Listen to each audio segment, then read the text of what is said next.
Assim introduzo a mensagem de hoje, quando precisamos recomeçar a primeira parte, que eu estou planejando que seja uma microsérie em 3. É um dos privilégios de ser pastor, como comecei a frase preliminar, é participar das vidas das pessoas.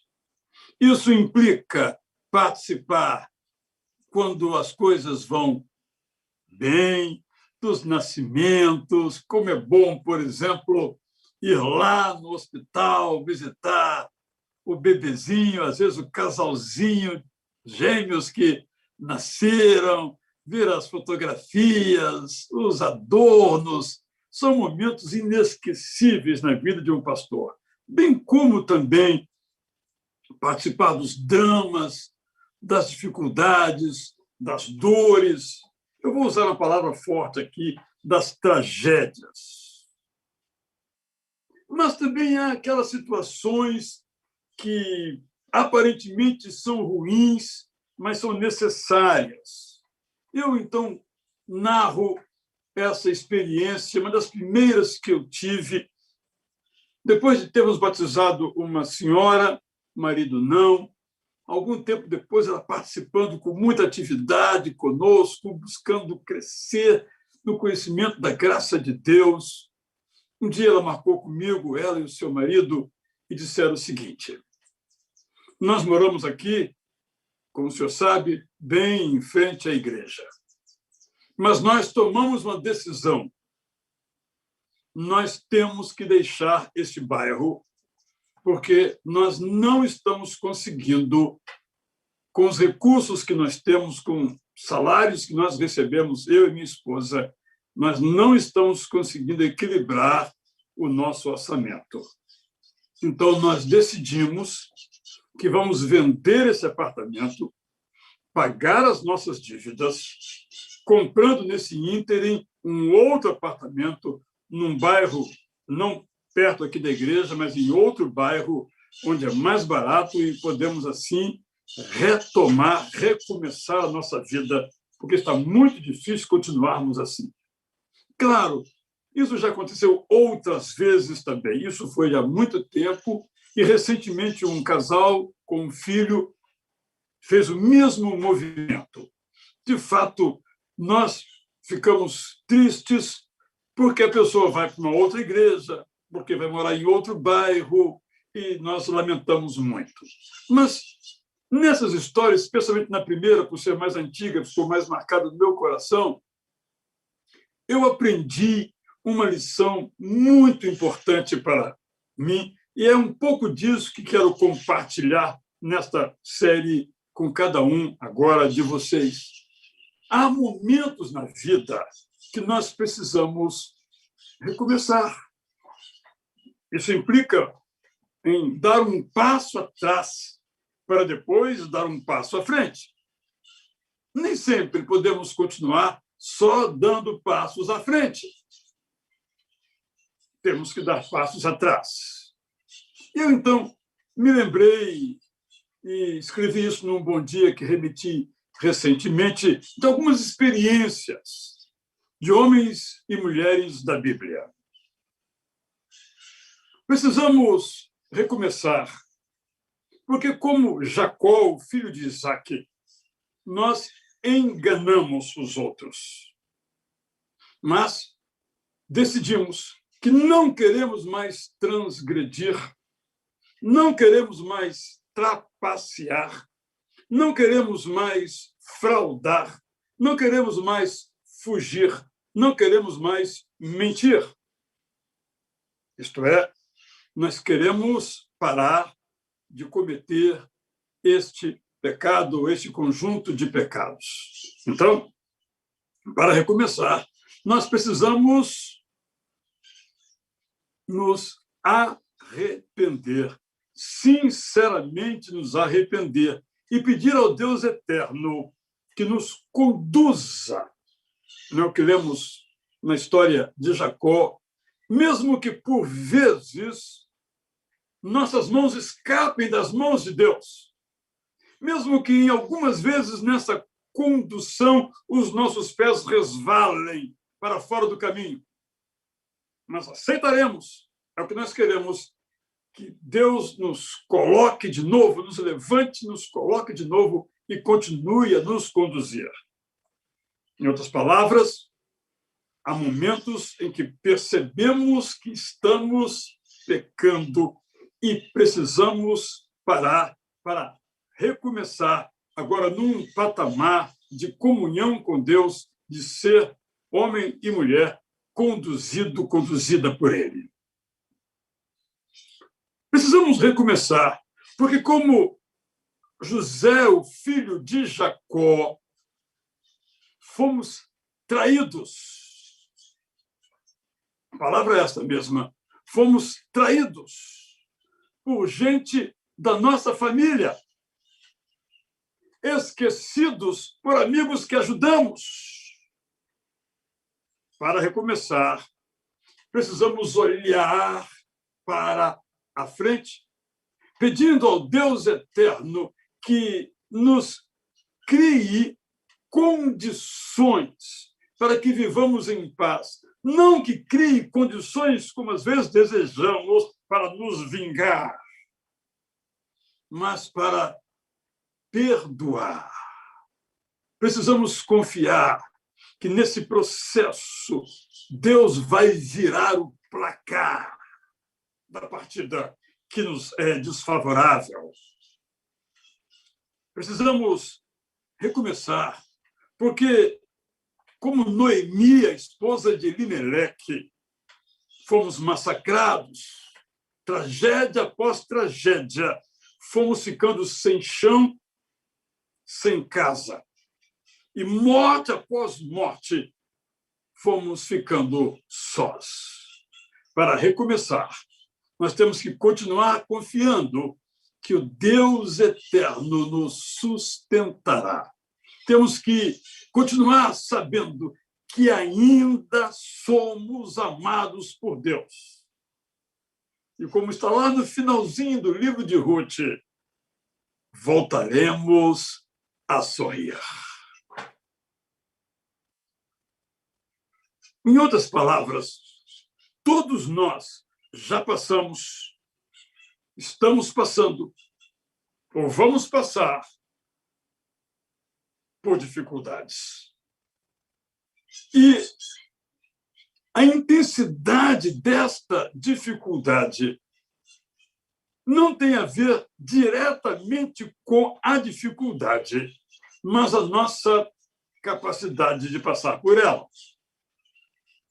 Por isso, hoje, eu quero lhe trazer alguns cuidados que devem lhe acompanhar, me acompanhar, nos acompanhar antes que venham as tragédias. Recentemente, alguém orando disse que algumas pessoas têm perdido a fé, dada a longa duração e imensa profundidade da crise pela qual estamos passando. Eu me recordo que há uns anos, algo como 10 anos, o estado do Rio de Janeiro passou por uma crise muito grande e os salários dos servidores públicos estaduais e também dos aposentados foram atrasados, às vezes, meses. E nós podemos observar os efeitos nas famílias da igreja. E nós percebemos que algumas famílias conseguiram passar bem pela crise e outras tiveram muitas dificuldades. Se nós formos estudar as razões por que umas famílias passaram bem e outras tiveram dificuldades, nós vamos perceber algumas atitudes que já eram integrantes à vida daquela família e que contribuíram para que passassem bem pela crise. Hoje, então, eu quero sugerir algumas destas atitudes antes da crise. Por quê? Ela virá para mim. É uma questão de tempo. Ela virá para você. Também é uma questão de tempo. Ela veio para o apóstolo Paulo e ele escreveu umas linhas que são encantadoras. Eu quero ler para você. Segunda carta de Paulo aos Coríntios, capítulo 4. Sempre é bom a gente ler o capítulo inteiro, mas isso demanda um tempo. Você pode fazer isso um pouquinho depois. Nesse capítulo, vou ler aqui, estou lendo na NAA, uma excelente versão da Sociedade Bíblica do Brasil. Recomendo também uma outra versão com outra forma de fazer a tradução mais dinâmica, que é a nova versão transformadora da Mundo Cristão. Ambas estão excelentes, como a mensagem de tantas outras, aquela que você usa. Eu uso, então, a NAA, 2 Coríntios 4, 7 e seguintes.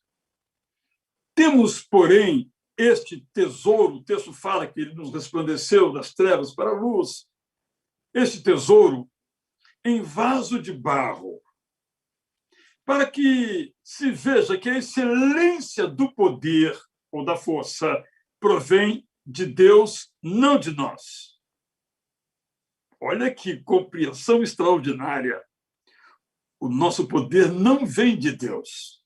A excelência dele acontece porque vem de Deus, não de nós.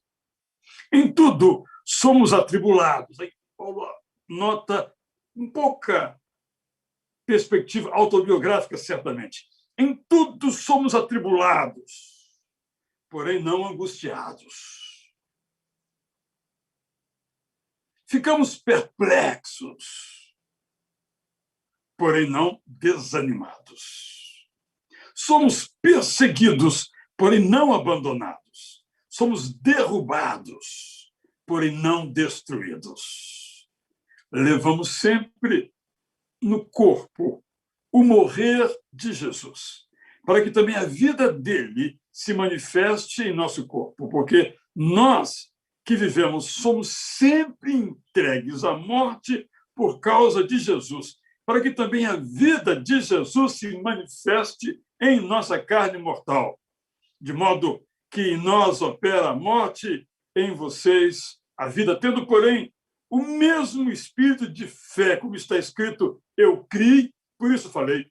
Também nós cremos e por isso também falamos, sabendo que aquele que ressuscitou o Senhor Jesus também nos ressuscitará com Jesus e nos apresentará juntamente com vocês. Porque tudo isso é para o bem de vocês, para que a graça, multiplicando-se, torne abundantes as ações de graças por meio de muitos para a glória de Deus. Por isso, não desanimamos, pelo contrário, mesmo que o nosso ser exterior se desgaste, o nosso ser interior se renova dia a dia, porque a nossa leve e momentânea tribulação produz para nós um eterno peso de glória acima de toda comparação, na medida que nós não olhamos para as coisas que se veem, mas para as que não se veem, porque as coisas que se veem são temporais, mas as que não se veem são eternas. Eu vou voltar a esse texto em alguns momentos e você, eu lhe peço, mantenha aberta a sua Bíblia, se tiver um marcador, como eu tenho aqui, marque, volte a esse texto, porque ele é inesgotável.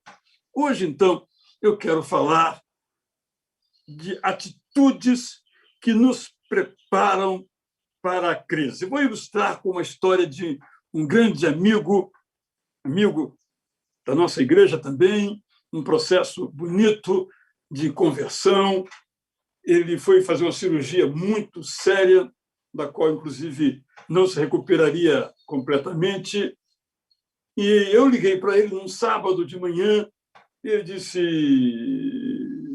me saudou e tal. Eu achei um som estranho em volta. Você está onde? Ah, eu estou caminhando aqui na Lagoa. Mas você vai operar segunda-feira? Eu disse, Israel, é o seguinte, é por isso mesmo. Eu sei que vou passar por um pós-cirúrgico muito complicado. Eu tenho que estar com a minha musculatura forte. Uma lição que eu nunca me esqueci. Penso que ela nos ajuda a entender que para enfrentar o peso sobre o nosso corpo, a nossa musculatura tem que estar forte. Isso se aplica ao plano espiritual, ao plano moral, ao plano material, a todas as áreas da nossa vida. Então, eu sugiro, primeiramente, são 7 pontinhos. Eu sei que você não vai gravar todos, mas vão estar aí na sua tela. Um deles certamente se aplica a você, talvez não todos. Primeiro, convertamo-nos a Jesus como nosso Senhor e Salvador. Ele começa o ministério dele, Jesus, dizendo: arrependam-se e creiam no Evangelho. Você vai dizer, mas eu já sou convertido. Mas essa conversão, certamente, se você o é, lhe dará a força que você precisa para enfrentar as tempestades da vida.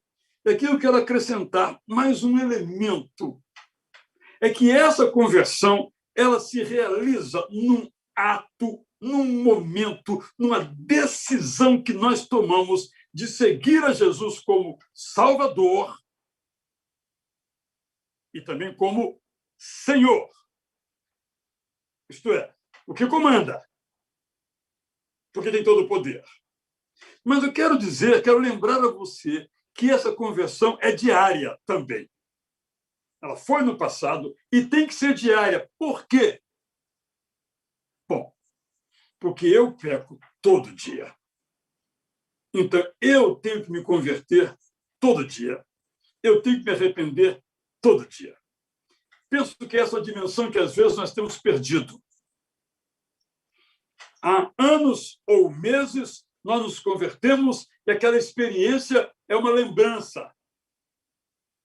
Mas depois tocamos as nossas vidas, muitas vezes, sem que esteja envolvida a nossa existência nessa experiência. Jesus foi o nosso Salvador e é o nosso Salvador. Jesus foi o nosso Senhor. Jesus é o nosso Senhor. Jesus foi, é e será o nosso Senhor. Foi, é e será o nosso Salvador.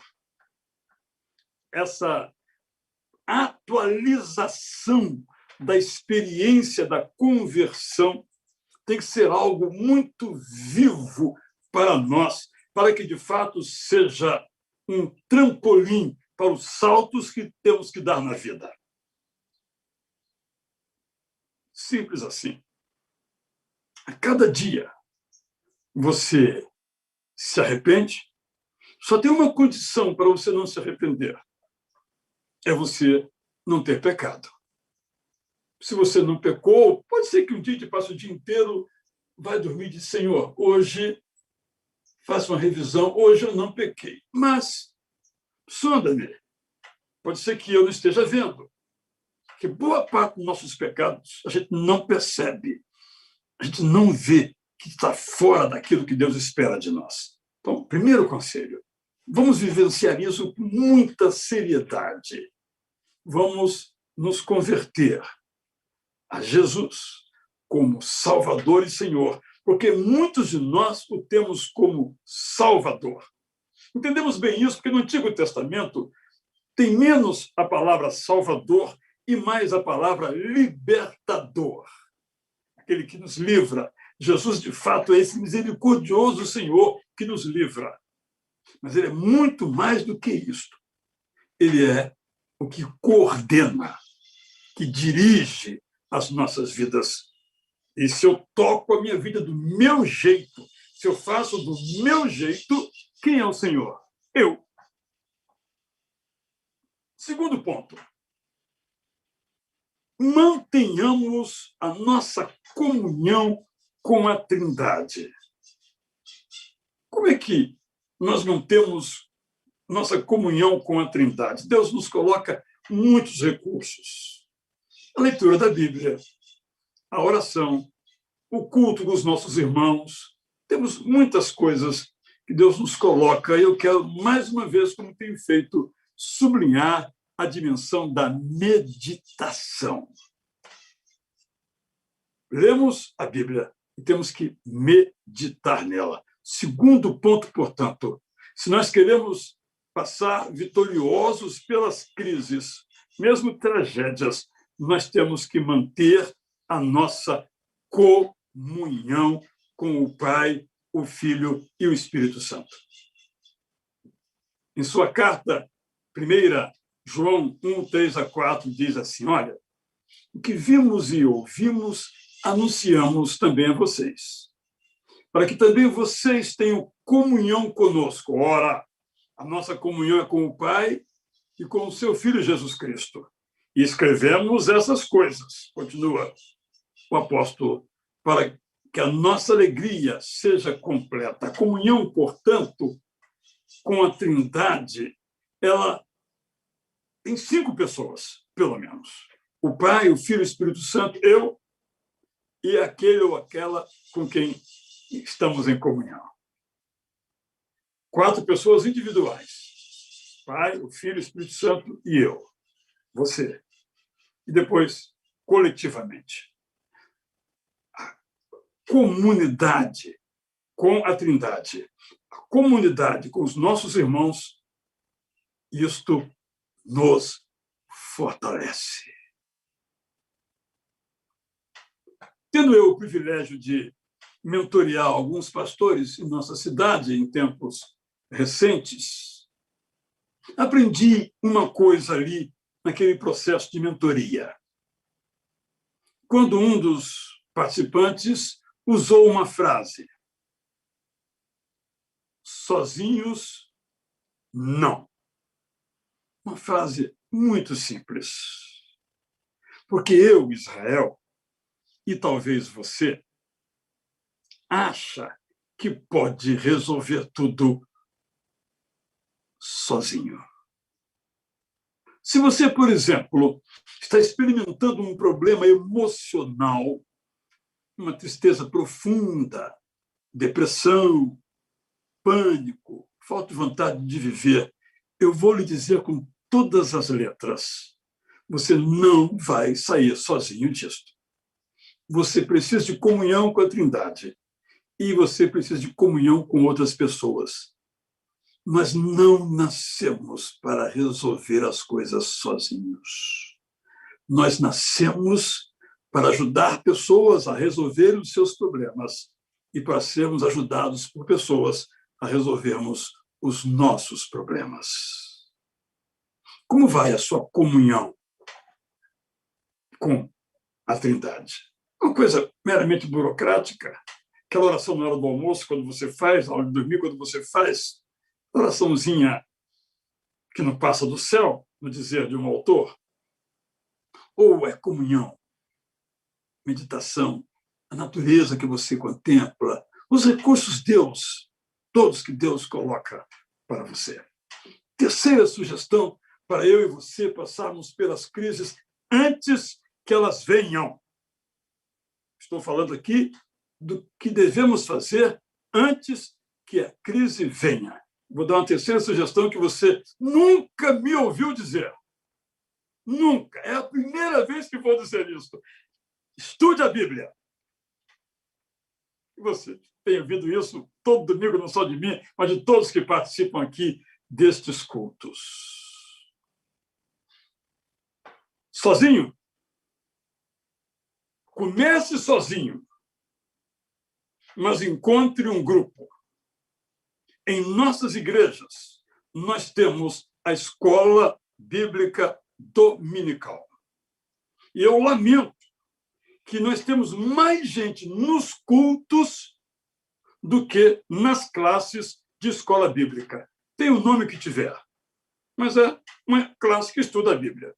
Pode ser no domingo, pode ser o dia da semana, mas o somatório relatório das pessoas que em nossas igrejas estudam a Bíblia nessas classes tinha que ser maior do que aqueles que frequentam os nossos cultos. E nem vou explicar por quê, porque você já sabe. Então, você tem que conhecer a Bíblia. Você tem que estudar a Bíblia. No culto das 11 hoje, por exemplo, eu vou fazer uma caminhada pela vida de Moisés. Moisés é um mestre. Abraão é um mestre. E nós passamos por dificuldades que Abraão passou, que Davi passou, que Moisés passou. E como é que eles saíram dela? Vamos conhecer essas histórias.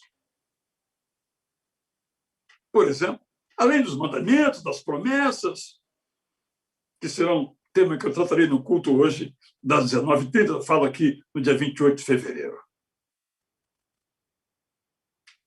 Reorganize a sua vida para que haja lugar para o estudo individual e coletivo da palavra de Deus. Sem a Bíblia, aqui na sua cabeça, conhecimento, aqui no seu coração, sentimento, vai ser muito mais difícil enfrentar a crise. Bem, mas eu não estou nem com crise agora. Posso tocar minha vida como eu quiser. Sim, mas você não sabe quando ela virá. E ela virá. Deus nos dá o recurso da palavra dele, com as promessas, com as advertências, com as histórias, com as parábolas, e são de uma riqueza que, você sabe, não dá para a gente esgotar. Quer passar pela crise? Conheça, então, a palavra de Deus. Vou acrescentar um quarto elemento. Estejamos num processo de mentoria. Mentoria não é uma palavra nova, mas não é muito comum no nosso meio. Usamos mais a palavra discipulado. Sinônimo. Eu prefiro mentoria porque discipulado acabou, por alguma razão, relacionada à ideia de preparação para o batismo. Fulano de tal está na classe discipulado. Quando vai ser batizado, dá sua profissão de fé, o pastor informa. Ele passou pela classe de discipulado, por exemplo. Então, eu prefiro mentoria. Mentoria é mentor,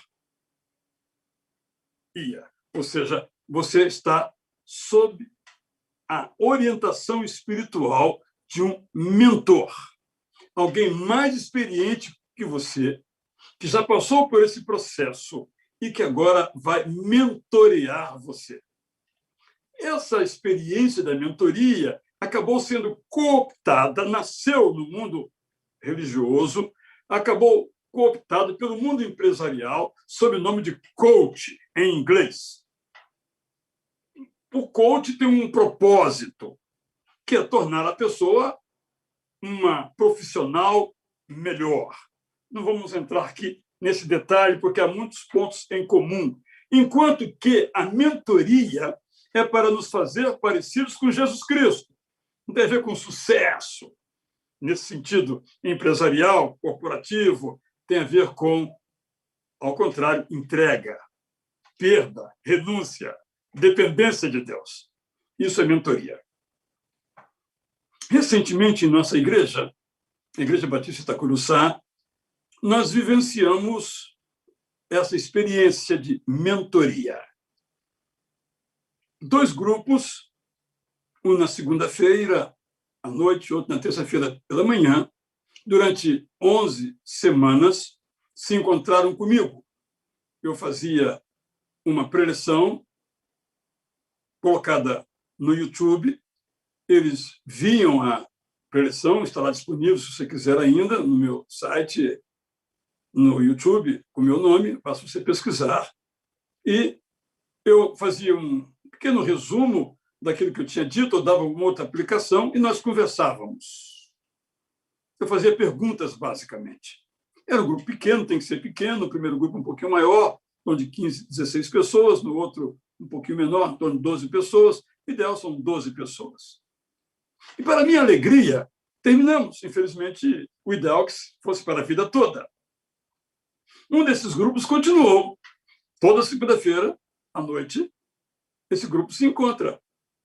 Nesse caso, estão estudando outro livro meu, antigamente publicado como Academia da Alma, e agora com outro nome. Só para ilustrar o que eu estou dizendo, porque às vezes a gente fala aqui de recursos, mas não diz onde eles estão. Então, eu estou dizendo que nós passamos por isso. Quero lhe dizer, então, a você, da Igreja Batista Itacuruçá, que eu vou abrir uma terceira turma proximamente. E eu tenho que selecionar, só posso aceitar 12 pessoas.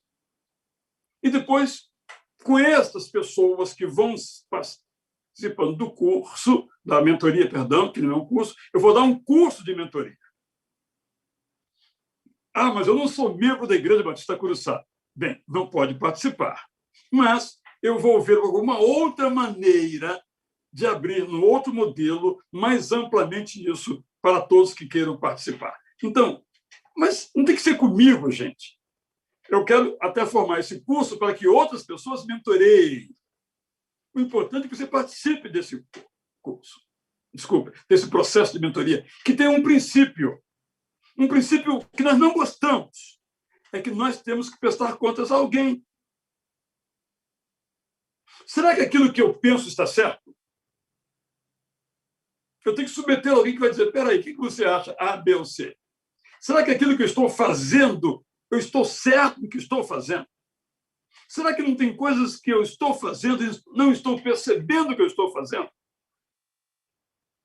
É a mentoria que nos coloca nisso. Eu estou plenamente convencido de que todos nós cristãos temos que passar por um processo de mentoria que tira as escamas dos nossos olhos, as cracas dos nossos corpos, para que nós possamos crescer, para nos parecer cada vez mais com Jesus.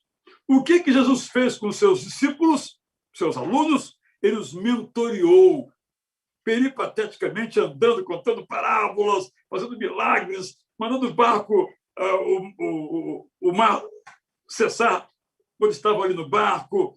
Jesus foi mentoreando. É por isso que eles fizeram a obra que fizeram. Por isso eles alvoroçaram o mundo, na expressão que temos no livro de Lucas. Quero deixar esse desafio aqui com você. Sozinho não dá. Precisamos participar de um processo de mentoria. Vou para o quinto ponto, são 7. Mantenhamos em ordem o nosso mundo interior. É um título de um livro do Gordon Fee, muito bom, um livro, Gordon MacDonald, muito bom. Põe em ordem o seu mundo interior. Um livro muito bom, recomendo, mas estou usando só o título para dizer assim.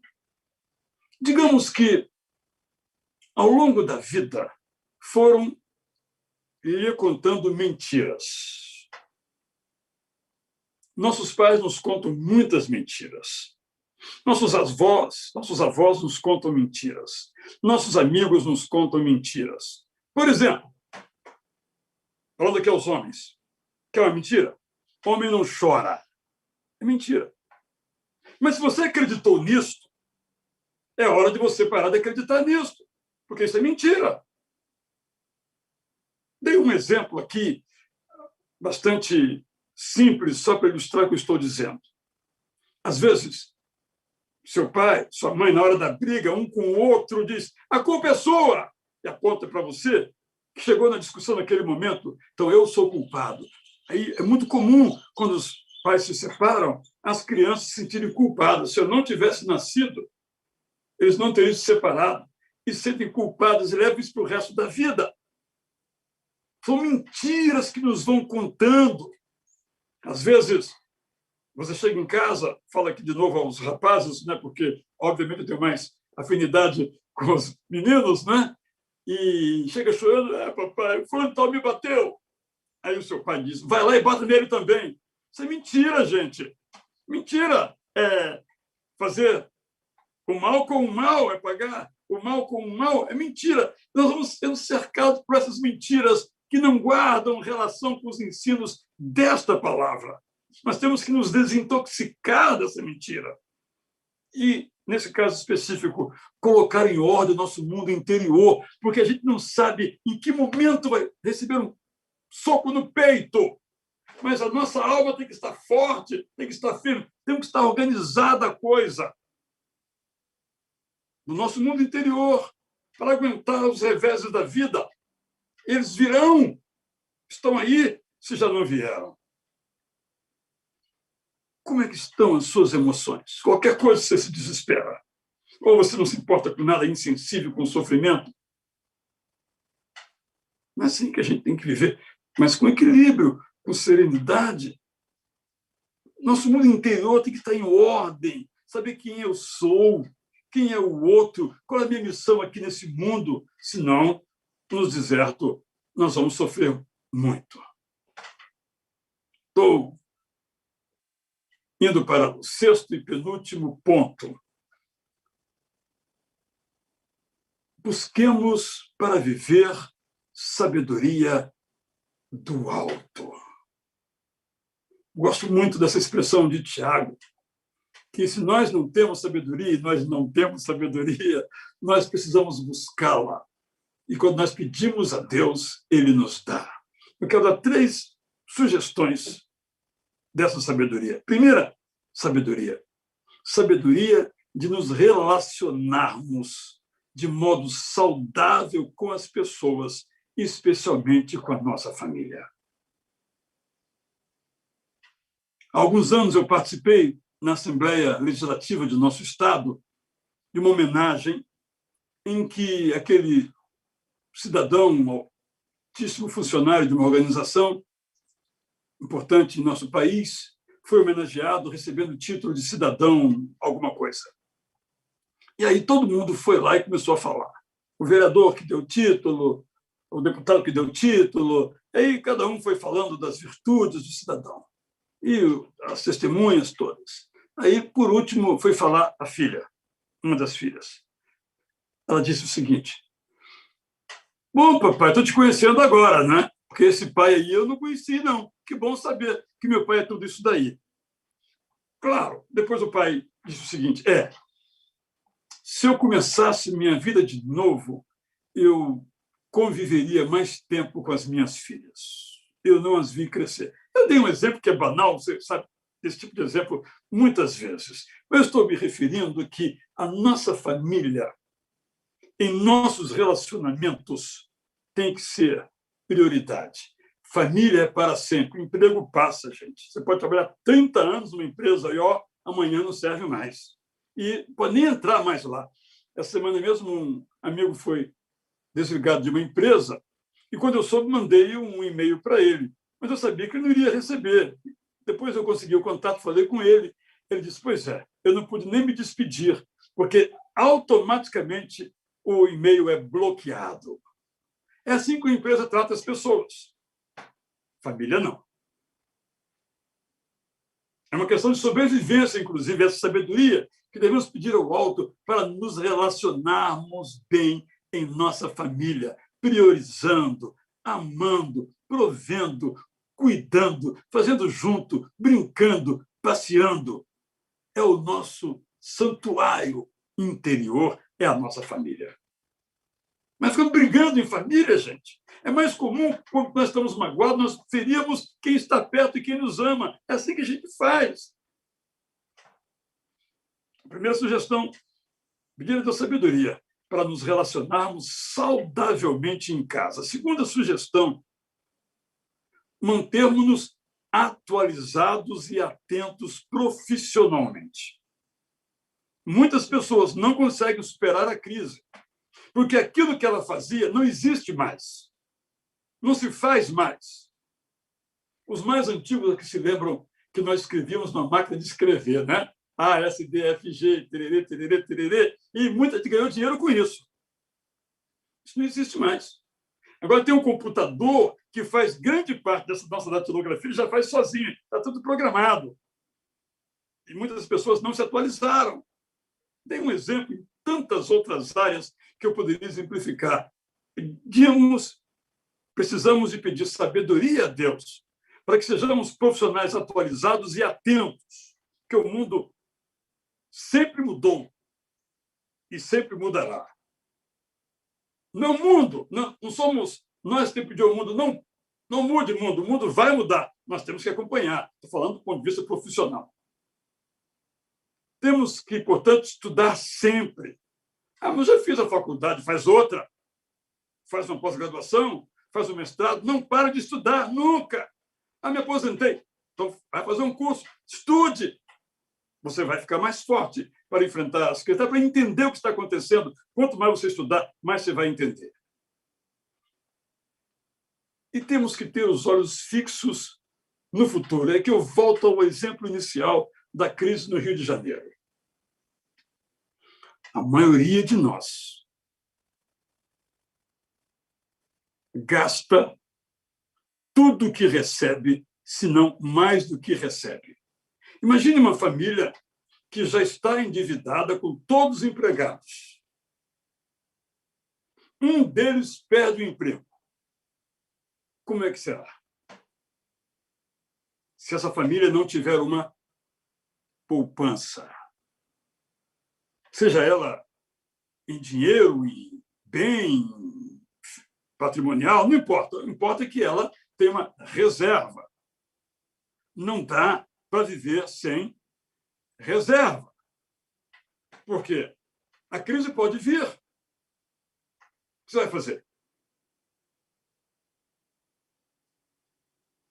Então, como aprendemos sempre com o nosso pastor Marcos Lima, em nossos programas Momentos com Cristo, às vezes também em nossos cultos, nós temos que poupar.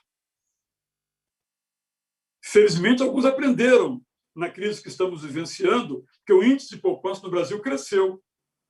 Sai-se menos de casa, menos chance de gastar, medo do futuro ou qualquer outra situação. Mas nós temos que guardar, gente. Nós não sabemos o dia de amanhã. Nenhum de nós sabe. A única certeza sobre amanhã é a incerteza sobre amanhã. Mesmo nós que cremos em Cristo como Senhor e Salvador.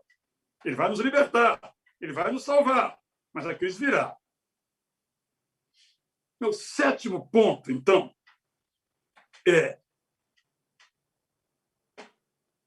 mais importante porque ele nos anima a fazer o resto e nos permite, então, voltar ao texto do apóstolo Paulo, sobre o qual vou discutir mais amplamente nas próximas mensagens.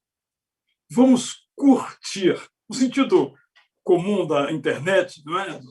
Das mídias sociais, vamos curtir o sentimento de que nós somos amados por Deus. Mas eu posso repetir esse negócio toda hora, entende? Mas quando vem a dificuldade, não faz diferença. Então, na verdade, eu não me sinto amado por Deus. Se eu me sinto amado por Deus e vem uma adversidade, eu passo a duvidar de que Deus me ama, de fato, eu não curti esse sentimento, eu não internalizei esse sentimento.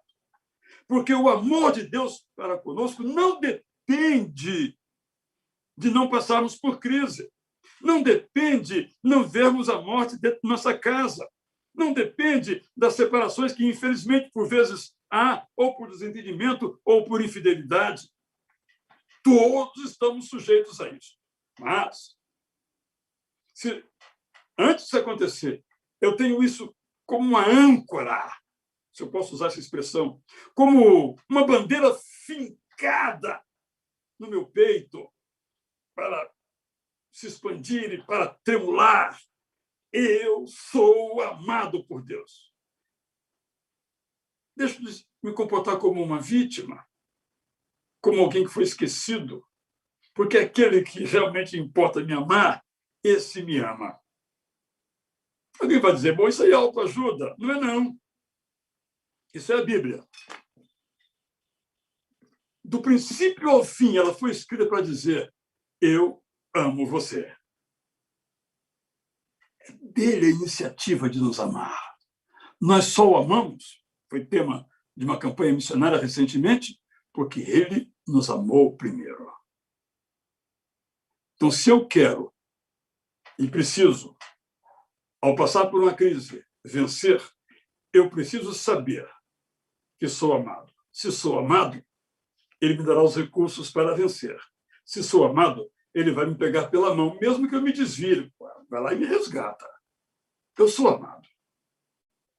Por isso que eu gosto muito lá no nosso Celebrando a Transformação, programa que temos aqui às segundas-feiras de nossa igreja, que todo mundo que vai falar, obrigatoriamente, quase que obrigatoriamente, começar assim: eu sou um filho ou uma filha amado de Deus. Porque só ele permite que a gente recomece. Porque você sabe, quando nós estamos na dificuldade, nós vamos encontrar mais razões para nos afundar. Alguns vão para o vício, para o álcool, para o sexo, para qualquer outra desgraça. Mas quando nós somos amados por Deus, nós mantemos a nossa cabeça em pé. Por isso o apóstolo Paulo disse, então eu vou ler. Olha, vou introduzir aqui. Porque somos amados por Deus, essa expressão não está aqui do apóstolo Paulo, tenho que dizer, né? Somos atribulados, porém não angustiados. Ficamos perplexos, porém não desanimados. Somos perseguidos, porém não abandonados. Somos derrubados, porém não destruídos. É assim que vamos passar pela crise. Então, primeiramente, antes de a crise chegar, hoje, agora, quando não estamos vivenciando pessoalmente alguma crise, convertamos-nos, em primeiro lugar, a Jesus como nosso Salvador e Senhor. Segundo lugar, mantenhamos comunhão com a Trindade e com os nossos irmãos de fé. Terceiro cuidado, terceira atitude, estudemos a palavra de Deus. Quarto, participemos de um processo de mentoria espiritual, com um mentor, num grupo que nos ajude em nosso crescimento. Quarto, vamos colocar em ordem o nosso mundo interior. Se precisarmos de fazer psicoterapia, vamos fazer, não há vergonha nenhuma nisto. Um pastor de nossa igreja, às vezes marcava comigo um encontro e dizia, vou marcar com você tal hora, porque eu, a hora X, um pouco antes, eu faço terapia com a doutora fulana de tal. Um homem muito mais sábio do que eu, muito mais santo do que eu, muito mais experiente do que eu, fazia terapia. Ele me dizia, está me ajudando muito, que pena que eu não fiz isso antes. Cada um com a sua trajetória. Por que nos agarrarmos às mentiras que nos contaram? Se podemos ter uma vida agradável para nós e para Deus. Busquemos a sabedoria do alto. Em tudo aquilo que nós fazemos, em nossos relacionamentos, em nossos negócios, nossa carreira, em nossa percepção de como devemos guardar dinheiro para amanhã. Então, por último, só estou recapitulando, eu e você, nós precisamos curtir. Lembra que no Antigo Testamento, em Deuteronômio, há a previsão do filactério, que era colocar aqui um versículo na testa, para não esquecer? É isso, gente. A gente não pode esquecer. Porque toda hora vamos dizer que nós não somos amados. Então, nós não podemos esquecer que nós somos amados por Deus. Talvez nos abandonem, talvez nos decepcionem, talvez nos traiam, mas há um que não nos decepciona, que não nos prejudica, que nunca nos abandona. Ele nos ama. É o nosso Deus, nosso Redentor, Espírito Santo, Jesus Cristo, a Trindade, nos ama profundamente. Por isso que eu sempre repito, quando Jesus sai do batismo, ele ouve, eis aí o meu filho amado. É isso que Jesus diz para mim. É assim que eu me vejo. Jesus se sentiu daquele modo, mas eu sou irmão de Jesus. É assim que eu me sinto. eu sou amado por Deus. Quando nós curtimos esse sentimento, é outra a nossa vida. Quando estamos bem, não há problemas, e quando eles nos soterram, derrubados, mas não derrotados, porque somos amados por Deus. Que isso seja uma verdade na sua vida.